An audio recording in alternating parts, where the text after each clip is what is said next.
record this call, so it will be available online later. We're going to do a quick run through of the application and the components of the application, and then we will open the floor for questions from any call participants. As I said, this is a request for proposals for adult education providers under Title II of the Workforce Innovation and Opportunity Act for a grant period that will run from July 1, 2020 to June 30, 2025. Applications due March 13th of 2020. As we're going through, if you have copies of the documents, the instructions and the application, and then the rubric, I will reference tables and I will give you a page number for those. So on page 2, we have funding details. So this grant, we receive both state and federal funding. We currently receive approximately $3.1 million in flow-through funding for adult education from the federal government. We receive approximately $1.4 million from the state. Those funds are to be distributed based on a performance-based funding formula that is available in one of the auxiliary documents, the Kansas Adult Education Policy Manual. Within those federal funds, we have funds that are a subset of the overall federal allocation, which would be Section 225, Programs for Corrections, Education, and Other Institutionalized Individuals, as an optional program. And then we receive an additional $380,000 that would be added to that $3.1 million for Section 243, which is Programs for Integrated English Literacy and Civics Education. Both of those programs are optional, and they do have specific requirements that anyone wishing to apply for those funds will need to address in the application. Section 225, as I said, refers to correctional education programs. The state is allowed to spend up to 20% of our $3.1 million allocation specifically for correctional education. We have not at this time determined an amount we will award for that. As correctional education in Kansas is not wholly overseen by the Board of Regents, the Department of Corrections, local jails all govern access to facilities. We did not feel it appropriate to set aside a specific amount. Instead, during the application process, programs may describe the correctional education program and services they will provide in their specific facilities, and then they may suggest or request a suggested amount that would be awarded to them specifically for corrections education under Section 225. So we'll go through that a little bit in the application itself, as there is a specific section. Similarly, for Section 243, Section 243 funds, the $380,000, is meant specifically to fund integrated English literacy and civics education programs that prepare qualified individuals for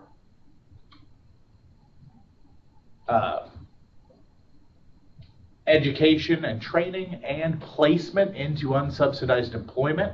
So programs under that Section 243 must be a combination of adult education programming and career technical education training that places individuals into employment. Programs that do not meet those criteria will not be funded under that section. We're going to pause for just a second. We've got a message here that my voice is cutting out. Is that any better now? Not from my end, Chris. This is Krista. You're coming through loud and clear. Okay, loud and clear. Barton's typing. Okay. I'm good. This is Karen and Paola. Well, I will continue on. If you do have issues and you need me to repeat anything, type that in the chat, or you can try to break in. This will also be posted online, and the recording online should be more clear. So we'll go ahead and move on. The instructions document suggests and requires what you need to submit for the grant period. You must submit a completed and signed application, which we'll go over in more detail. We also reserve the right to cancel. Those procedures are somewhat outlined in the instructions. We also follow EDGAR regulations from the U.S. Department of Education.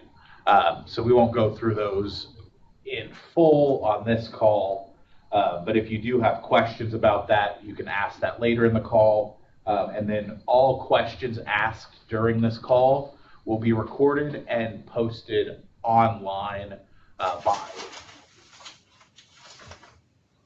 Friday, January 31st.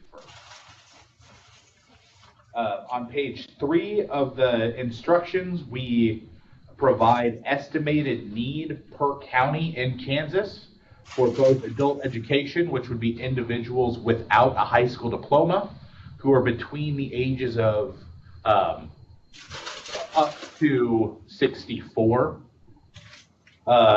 And for English language learners, that would be individuals in that county speaking English less than well. In which you propose to provide service, particularly for English language acquisition programs, you need to demonstrate in the application that there is a need in the place where you will provide services. So please be sure when you are putting your application together that if you're proposing services in a county or in an area, that you provide us the detail of what that need is and how you're going to meet that need. On the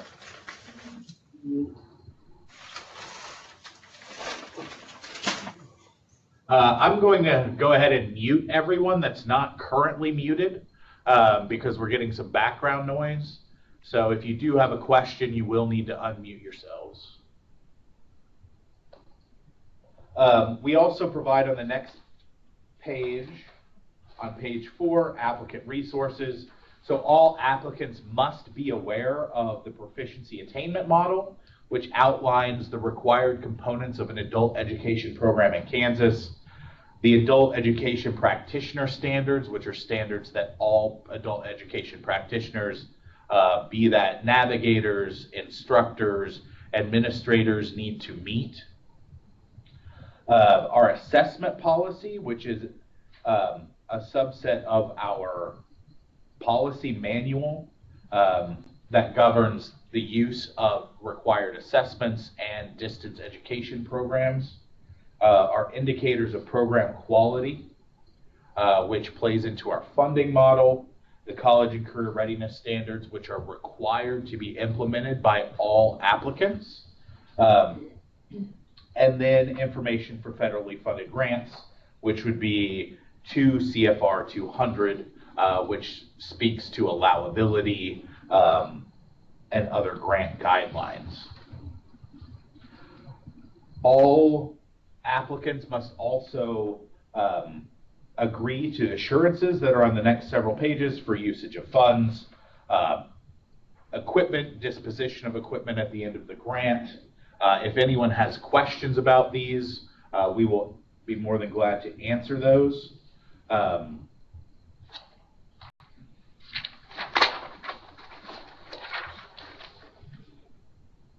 A few things that are state requirements that are not in the federal regulation are The use of budget modifications. So after an award is made under this RFP, programs will be required to submit a budget. There is no budget due with the grant application.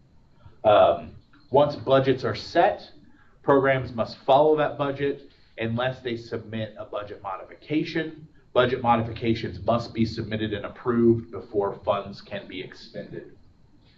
We also require use of ACES, the Adult Education Student Information System, for the recording of student demographic testing, attendance and outcome data. Entries for student information into that system must be made weekly. We require that all records pertaining to students or the grant must be maintained for a period of 5 years plus the current year. Even if you are no longer a grant provider, your organization must maintain custody of those records. We require a 50% local match for federal funds. So if a program is awarded $100,000 in federal funds, they must match at least $50,000 in cash or in-kind contributions that are fairly evaluated based on the U.S. Department of Education's EDGAR regulations. Examples of that might be rent, building maintenance, utilities. That is not an exhaustive list, but that is a start. If you have specific questions, we can address those later. Performance targets. The state has performance targets that are negotiated with the U.S. Department of Education. We will in turn then negotiate targets with each grantee. That will be done on an annual basis. All staff, all instructional and administrative leadership staff hired after July 1 of 2013 must hold a bachelor's degree or higher. Per the PAM, programs must provide at least 6 hours of instruction per week per class. The grantee on a quarterly basis must also submit data validation checklists, which we will use to ensure data accuracy. And then, as with all Kansas contracts, an award or contract may be canceled by the state at any time, with or without cause, upon 30 days written notice to the grantee. Those are the state requirements that go above and beyond what is federally required. If you have questions about those or about the federal requirements, for those of you who may be new, we will be more than happy to answer those. As part of the request for proposal, proposals will be sent to the local area, so the local workforce area in Kansas, so the area or areas where the applicant proposes to provide service. There are 5 workforce areas. Area 1 covers the western 2/3 of the state, approximately, about 63 counties. Local area 2 covers the Manhattan, Topeka areas up north to Kansas or to Nebraska. Local area 3 is the greater Kansas City metro area, Johnson, Wyandotte, Leavenworth counties. Local area 4 is the Wichita area, a little bit further south to Oklahoma. And then local area 5 is southeast Kansas. Maps of those are available online, and we will also make sure to put one on the Adult Education Resources page where the grant documents were found. So part of the process is that completed and eligible applications will be forwarded to the local areas in which a provider proposes to provide service. For the local area to provide input on the alignment of the applicant's proposed services with the local workforce development plan. As part of this grant process, we would recommend that you contact your local workforce board or the executive directors in charge of the local workforce area and work with them to determine how you can best maintain alignment. as that is a piece that they, by law, get to comment on and will be used in the rubric to determine awards. So we have an outline of that process and the timeline for that, and an explanation of what type of feedback the local board will be asked for. We then have a short overview of the grant application components that we'll go over in greater detail in a moment, but the major parts of the application are the cover sheet with signatures and information about the organization's leadership structure that must be signed by the organization head. So for a community or technical college, that would be the president. For a USD, that would be the superintendent. For a community-based organization, that would be whoever is listed as the CEO or whatever type of chair would exist for that organization. Part 2 is for providers. So if you are a consortium or you are a group of providers, you would need to identify all members. And then you would also need to indicate the county, the local area, and the types of service that you will be providing in the areas for Part 2.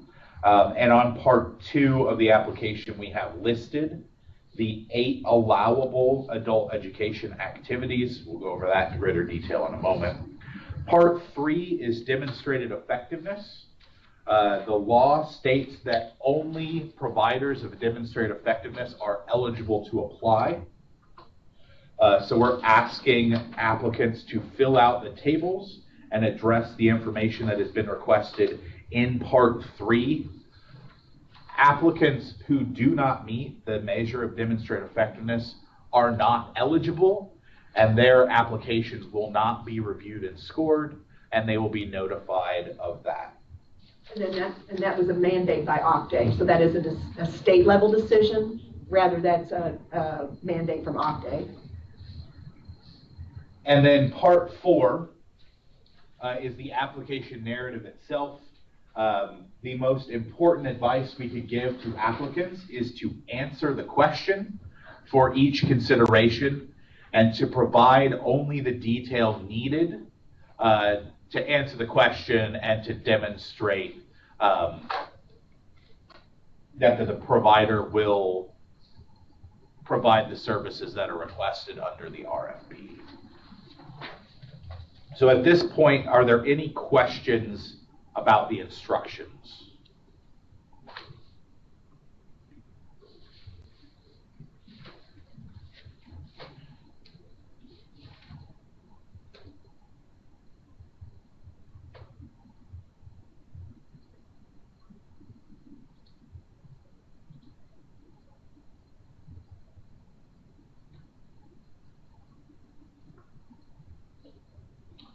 So hearing no questions, yes. It's Karen and Paola. On the considerations, okay, I see it on the executive summary, it's a maximum of 2 pages. What is, or is there a page limit for all of the considerations? What you need to adequately address what has been requested in that consideration. Okay, got it. There is not a limit as such, but brevity is best. Yeah, and I guess there are times that we get to the end of something and we can't really discern what the answer is or what's being proposed. So as Chris mentioned, I think brevity is best. Answer the question so that the reviewers can understand it. Got it. Okay. How do I mute myself? I will mute everyone here in a moment. Okay. Chris, this is Matt at Barton. Can you hear me? Yes. Quick question on section 225 for correctional institutions or correctional providers. Can you explain or maybe talk to who is eligible to apply for that? Would it be a direct service provider or a contractor of a contractor? What specific requirements are you guys placing on those funds? So anyone could apply for those funds who is also eligible to apply for the RFP. But we are running one competition for all funds. We're not running a separate competition for just the Section 225 funds. So anyone wishing to apply for those would need to apply for a grant at this time. Okay, thank you.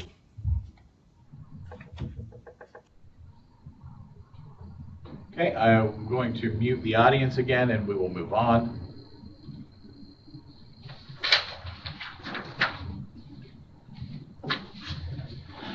So with the application itself, as we said, the application needs to have a completed cover sheet that gives us information about the organization head, who will be directly supervising the program, and then a business or financial contact.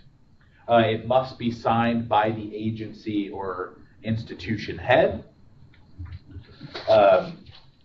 Provide a list of the application. If the application is a consortium would mean that it is a group applying together to provide services with one as fiscal agent, and that fiscal agent then distributing money to other members of the consortium. A consortium is not one institution applying on behalf of multiple institutions. Rather, it's what I think what Chris and I have discussed is one institution with multiple campus locations versus one lead institution funneling funds to those other locations. So there's a difference there. And as a note, if you are applying as a consortium, you will need to provide demonstrative effectiveness documentation for each member of the consortium. A previous provider or a provider eligible under this RFP cannot be a lead institution on an application and have someone who does not qualify or is not eligible because they have not demonstrated past effectiveness.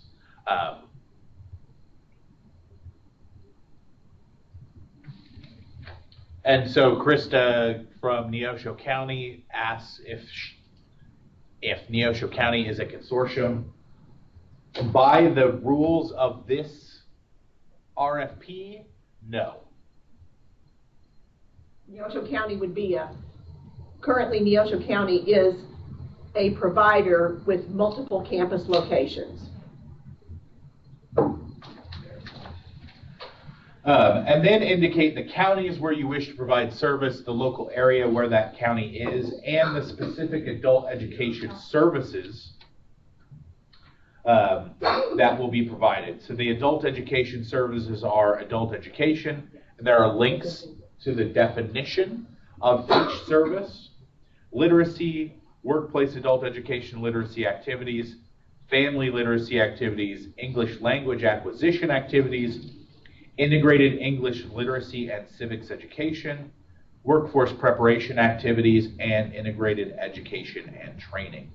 As a note, there is a difference in the law between number 6, integrated English literacy and civics education as a service, and integrated English literacy and civics education as a program under Section 243. If you are providing IELCE as a program under Section 243 and receiving additional funds, that program must be run in conjunction with integrated education and training activities that prepares individuals and places them into unsubsidized employment. So that is a very important distinction. IELCE as a service is allowable under, as a normal adult education activity under Section 231.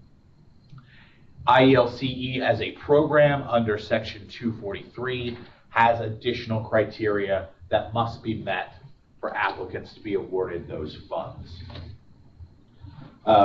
In the application itself, we provide some important definitions. A more comprehensive list of definitions is provided in the Adult Education Policy Manual. The definitions we've included in the application are those that are most important for demonstrative effectiveness. Under the demonstrative effectiveness section, current providers must fill out the table in section 3.1 listed as demonstrative effectiveness for current providers. Under section 3.2, applicants who are not current providers must fill out that table labeled demonstrative effectiveness for applicants who are not current providers. Applicants should not fill out both tables. They only need to fill out one table. The tables for demonstrative effectiveness ask for the percentage of eligible individuals improving skills or achieving an outcome in reading, writing, mathematics, English language acquisition, if applicable. If you have not, only if you intend to provide English language acquisition services, attainment of secondary school diploma or its recognized equivalent, transition to post-secondary education and training, and employment. We're requesting data for fiscal years, which would be July 1 through June 30 for fiscal year 2016, fiscal year 2017, fiscal year 2018, and then a 3-year average.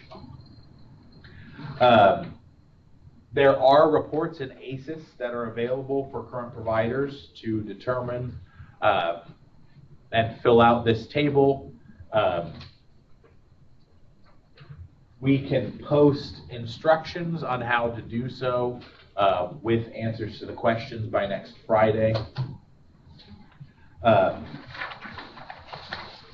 For 3.3, state determination of demonstrative effectiveness, once completed applications are received, the state and the review committee will review the demonstrative effectiveness section for each applicant. An applicant who has demonstrated effectiveness will have a greater than 0 3-year average performance for any of the participant outcomes. If an applicant is not found to have demonstrated effectiveness, the applicant is determined not eligible to apply, and the grant application will not be reviewed or scored. That means individuals or applicants who do not meet demonstrated effectiveness, we will not read the rest of the application. Ineligible applicants will receive notification of their application status no later than June 19th of 2020. The next section, part 4, is the application narrative. We ask for an executive summary, which should be a brief, maximum of 2 pages, overview of where applicants intend to provide services, an overview of any services the applicant is currently providing, a student population, key initiatives and partnerships, and then an overview of how an applicant intends to expand, implement new services, serve new student populations, develop other key initiatives, or build new partnerships. Applicants are also required to submit a General Education Provision Act statement with the application that will describe the steps the program has taken to ensure equitable access to and equitable participation in the project outlined in the application. Specifically addressing the special needs of students, teachers, and other program beneficiaries in order to overcome barriers to equitable participation, including barriers based on gender, race, color, national origin, disability, and age. After those two sections, we then list the 13 considerations that are outlined in the WIOA law. Each consideration is listed by itself, so applicants will need to address each consideration specifically. We would caution applicants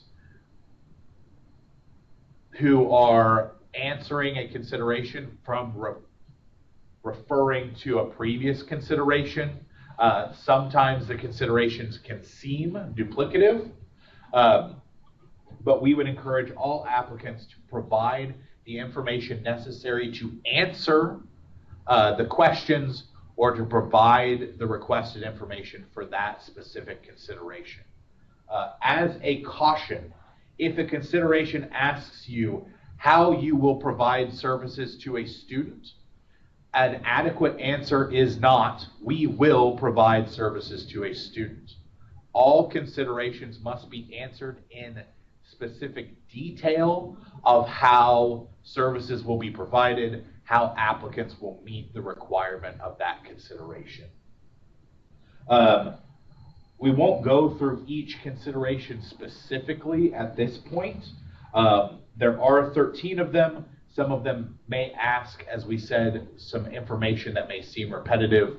Answer each one. Some of the considerations ask how you will provide services, and then it asks how you will provide services to students from a particular subpopulation. Answer each one specifically and in the detail sufficient for us and for the review committee to determine how you will accomplish what is asked, how you will deliver services, and how you will be the best quality provider.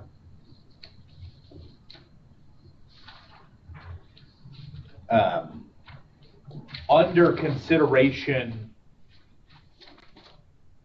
3, we ask for additional data addressing the WIOA primary indicators of performance. There are tables in ACES for current providers to answer,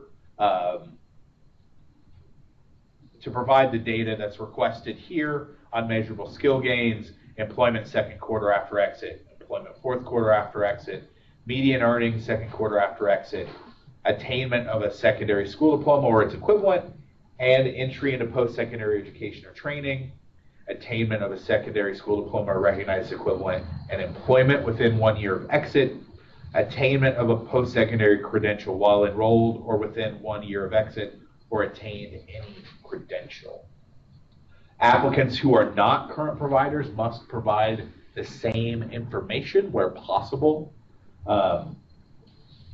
And as we do state in the instructions, for any applicant responding to the request for proposals, providing this information, the state does reserve the right to audit records to confirm the performance that is listed in the application.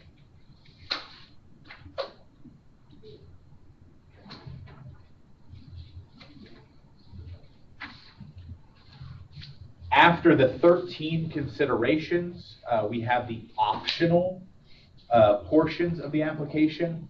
Section P is that which is specific to the integrated English literacy and civics education, the IELCE. Section 243 portion. So this is for applicants who wish to apply for funds for IELCE as a program, which again says here, details what the law says, what the regulation says. IELCE as a program receiving funding specifically for that under Section 243. IELCE services must be offered in conjunction with IET, Integrated Education and Training, preparing individuals for and placing them into unsubsidized employment. Section Q is the optional section for programs for correctional education and other institutionalized individuals, section 225. This asks for a description of the services that will be provided to the correctional or institutionalized populations. At the bottom of this section is the amount requested for services in correctional education and other institutionalized individuals under WIOA. As it states there, this amount is not guaranteed and is subject to approval and verification of the applicant's ability to deliver services within the correctional system. After that, we have a certification section that is required under all for all grants and contracts in the state of Kansas regarding lobbying, debarment, suspension, other responsibilities, and drug-free workplace requirements. Important things to note: on page 21, on the right side of the page, there are blank lines. Applicants must list each of the locations where they provide services. And then this section must be signed by the agency head, the individual with authority to sign for the organization, agency, or institution that intends to host the applicant program. And then finally, on page 22, there's a contractual provisions attachment specific to the state of Kansas and the Department of Administration. The section highlighted in yellow must be filled out with the date on which the document was signed.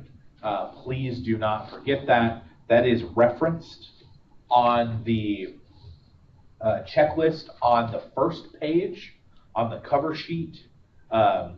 So applicants shouldn't miss it, but be sure to double check that all the information is provided, not just for the application narrative itself, but also the small details that will make sure that your application is complete and it is reviewed should you meet the requirements for demonstrated effectiveness. So with that, we've gone through the application document itself. I will unmute the audience to allow time for questions.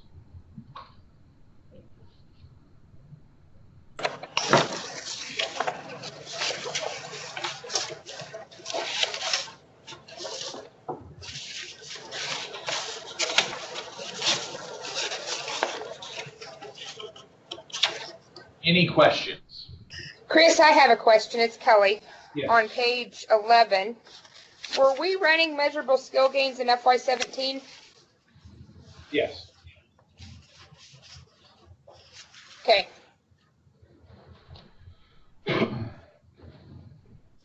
Are those charts on page 11 and 12? Will you include I know we're talking ACEs, I'm assuming. Yes.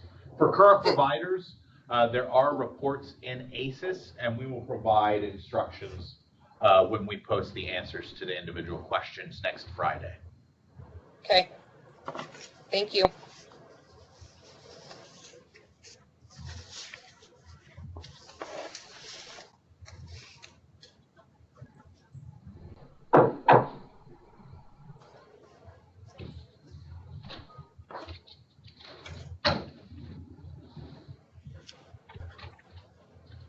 Any other questions?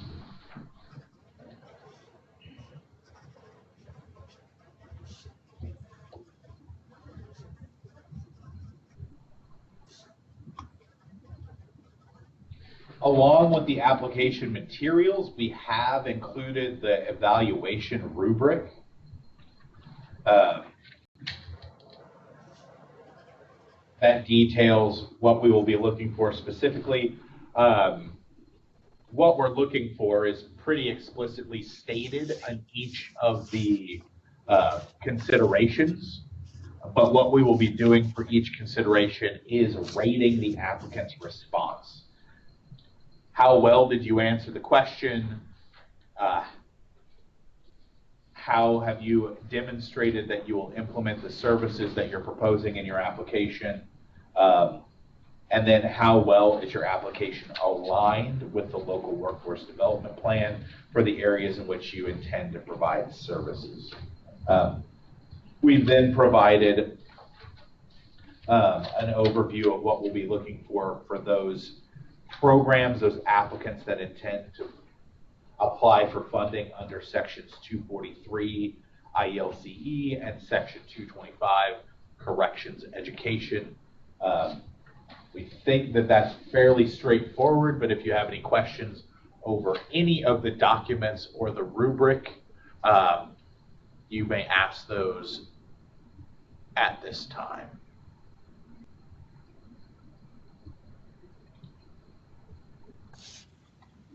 Chris, this is Matt again here at Barton. Just a clarification on that correctional packet section. We would anticipate needing a certain dollar amount. That would be what we would put in, or do we just put down what we want to service and then you assign a dollar amount to that? We are requesting that you put down an amount that you feel will allow you to implement the services that you're describing, taking into account any other funds that you might be receiving to provide correctional education. Excellent, thank you. Chris, this is Janice. Yes. Did you hear me? Okay, we didn't have a connection before. Since the detailed instructions for completing the data tables will not be posted until the end of next week, if there are questions about that section after the instructions are posted, will there be an opportunity for us to submit written questions and have you post written responses to those, just for those data sections? Yes. So under the guidelines for the RFP, all potential applicants must receive the same information. So you can, at any time during the process, submit written questions. We will then post the question and the answer to the website. So to answer your question more specifically, if you need additional information to complete this or you have questions about that, you can absolutely submit those to us in writing. And then as quickly as possible, we will answer them and get them posted to our website. Great. Is there a deadline for submitting written questions? No. But we would be hard-pressed to get answers within the last week before the application is due. Certainly, that makes sense. I appreciate that. Thank you.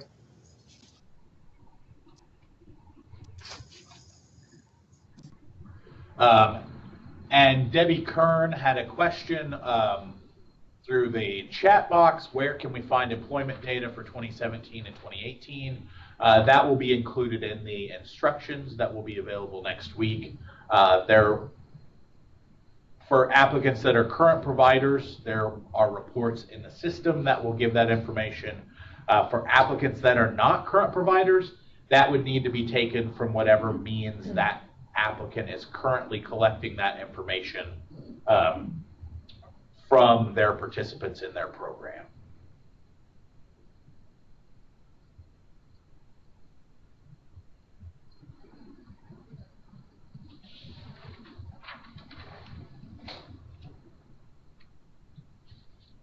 Any other questions?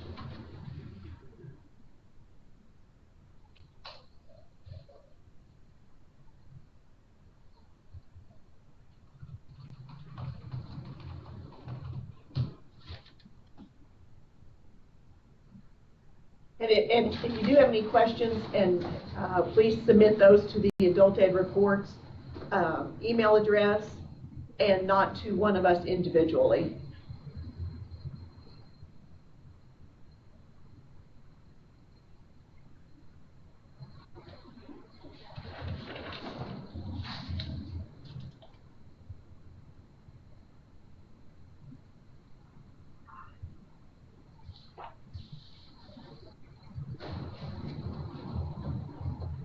Well, if there are no other questions, we'll go ahead and end the call.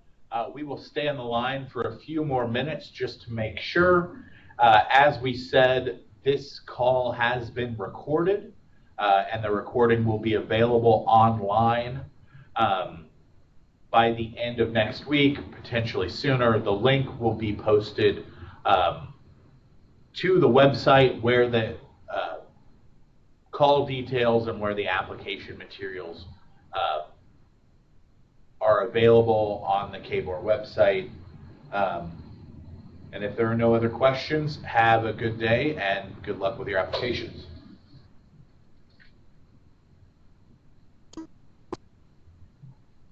Thank you.